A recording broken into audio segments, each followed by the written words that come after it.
Medical കോളേജിലെ യുവ ഡോക്ടറുടെ മരണത്തിൽ ആരോപണവുമായി ഷഹാനയുടെ കുടുംബം രംഗത്ത്.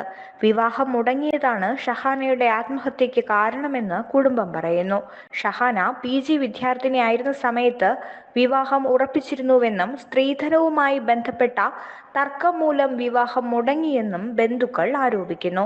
ഷഹാനയ്ക്ക് എല്ലുരോഗ വിദഗ്ധനും ഇടത് സംഘടനാ വിദ്യാർത്ഥിയിലെ നേതാവുമായ ഒരു ഡോക്ടറുമായായിരുന്നു വിവാഹം ഉറപ്പിച്ചിരുന്നത് എന്ന് ചില സ്ഥിരീകരിക്കാത്ത റിപ്പോർട്ടുകളിൽ പറയുന്നുണ്ട്. വിപ്ലവകാരിയായ ഈ ഡോക്ടർ സ്വന്തം വിവാഹകാര്യം എത്തിയപ്പോൾ സ്ത്രീധനത്തുക ആവശ്യപ്പെട്ടതായാണ് ചില ഓൺലൈൻ മാധ്യമങ്ങൾ റിപ്പോർട്ട് ചെയ്യുന്നത്. വീട്ടിന്റെ പെയിന്റ് പണി ഉൾപ്പെടെ നടത്തി വിവാഹത്തിന് സജ്ജമാകുന്നുവെന്നാണ് ഷഹാനയുടെ കുടുംബം പറയുന്നത്. ഈ സമയത്താണ് ഭീമമായ തുക സ്ത്രീധനമായി ആവശ്യപ്പെട്ട് വരന്റെ ബന്ധു എത്തിയത്. എന്നാൽ ഇത് നൽകാൻ കഴിയുമായിരുന്നില്ല. അതിനാൽ വിവാഹം മുടങ്ങിയിരുന്നു. ഇതിന്റെ മനോവിഷമത്തിലായിരുന്നു ഷഹാന.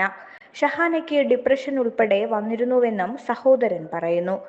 ഷഹാനയുടെ മുറിയിൽ നിന്നും കണ്ടെടുത്ത ആത്മഹത്യാക്കുറിപ്പിലും സാമ്പത്തിക തർക്കങ്ങളെന്ന് സൂചിപ്പിച്ചിരുന്നു. ഇതും വിരൽ ചൂണ്ടുന്നത് വിവാഹം മുടങ്ങിയതിലേക്കാണ്. അതേസമയം ഷഹാനയുടെ മരണത്തെക്കുറിച്ച് ക്യാമറയ്ക്ക് മുന്നിൽ പ്രതികരിക്കാൻ ബന്ധുക്കൾ തയ്യാറായില്ല. ബന്ധുക്കളുടെ മൊഴി പോലീസ് രേഖപ്പെടുത്തിയിട്ടുണ്ട്. ഇതിന്റെ അടിസ്ഥാനത്തിൽ അന്വേഷണവുമായി പോലീസ് മുന്നോട്ടു പോവുകയാണ്. അനസ്തീഷ്യ മരുന്ന് കുത്തിവെച്ചാണ് ഷഹാന ജീവനൊടുക്കിയതെന്ന് പോലീസ് പറയുന്നു. കഴിഞ്ഞ ദിവസം രാത്രി 11:20 തിരുവനന്തപുരം മെഡിക്കൽ കോളേജിന് സമീപമുള്ള ഫ്ളാറ്റ് മുറിയിൽ അബോധാവസ്ഥയിൽ PG വിദ്യാർത്ഥിയായ ഡോക്ടർ ഷഹാനയെ കണ്ടെത്തുകയായിരുന്നു. സഹപാഠികളാണ് അബോധാവസ്ഥയിൽ ഷഹാനയെ കണ്ടത് പോലീസിനെ അറിയിച്ചത്. ഉടൻ ആശുപത്രിയിലേക്ക് മാറ്റിയെങ്കിലും ജീവൻ രക്ഷിക്കാനായില്ല. ഇതിന് പിന്നാലെയാണ് ഫ്ളാറ്റിൽ പോലീസ് നടത്തിയ പരിശോധനയിൽ കുറിപ്പ് കണ്ടെത്തിയത്. വെഞ്ഞാറമൂട് സ്വദേശിയായ ഷഹാന സർജറി വിഭാഗത്തിൽ PG ചെയ്യുകയായിരുന്നു. വാപ്പയായിരുന്നു എല്ലാത്തിനും ആശ്രയമായിരുന്നത്. വാപ്പ മരിച്ചുവെന്നും ഇനി സാമ്പത്തികമായി സഹായിക്കാൻ ആരുമില്ലെന്നുമാണ് കുറിപ്പിൽ പറയുന്നത്. എല്ലാവർക്കും പണം മതിയെന്നും ആരെയും ബുദ്ധിമുട്ടിക്കാനില്ലെന്നും കുറിപ്പിൽ എഴുതിയിട്ടുണ്ട്.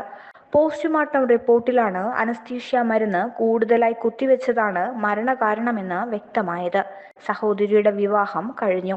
ഇനി സഹോദരൻ മാത്രമാണുള്ളതെന്നും വിവാഹത്തിനുൾപ്പെടെ പണം ആവശ്യമാണെന്നും ഇനി ആര് നൽകാനെന്നും ആത്മഹത്യാക്കുറിപ്പിൽ പറയുന്നുണ്ട്.